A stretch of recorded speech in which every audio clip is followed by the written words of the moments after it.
Let me illustrate it from another field. Several years ago, a friend of mine, a physician connected with a certain medical school, gave me my annual physical examination. In addition, I was sent to various laboratories for routine tests. At the appointed time, I reported to his office for the findings. I sat in the familiar chair near his desk as he opened the manila folder with the results of the test. Despite the fact that I felt all right, I was a bit apprehensive. The doctor looked at each page carefully, then glanced at me until he came to the end. He closed the folder as he said, You are in good health, except you are a bit overweight. Then he talked technically to me about the dangers of extra weight at my age. I found myself looking at him in the light of what he was saying to me. I chuckled because he was not quite as tall as I, but he weighed easily 220 or 225 pounds.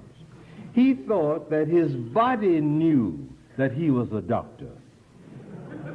His body did not know that he was a doctor. His body knew precisely what my body knew, that he was taking in more caloric units than he was burning up, hence the bulges.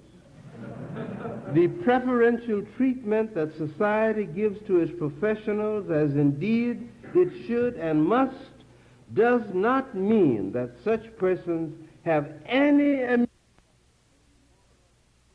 moral and physical laws with impunity.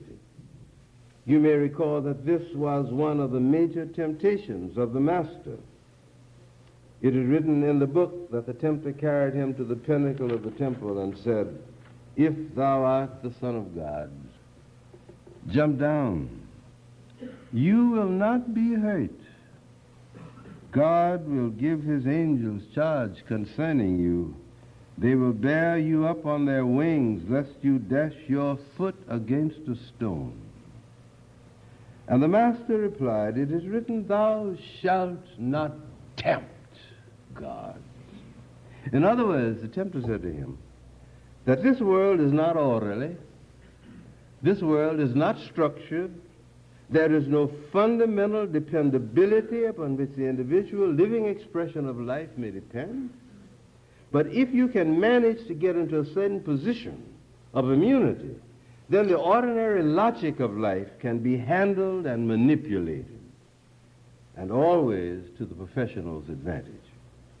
The implication of the Master's reply to the tempter is this: if I go up to the pinnacle of the temple and jump down, the possibilities are I will break my neck. Son of God, to the contrary, notwithstanding, because this is an orderly world, and if I act as though I'm immune to the order, the logic itself will destroy me. It is quite reasonable that Jesus may have been tempted to say something like this. Somehow the quality of my character, all of my sense of oneness with my Father ought to render me immune to the order of life.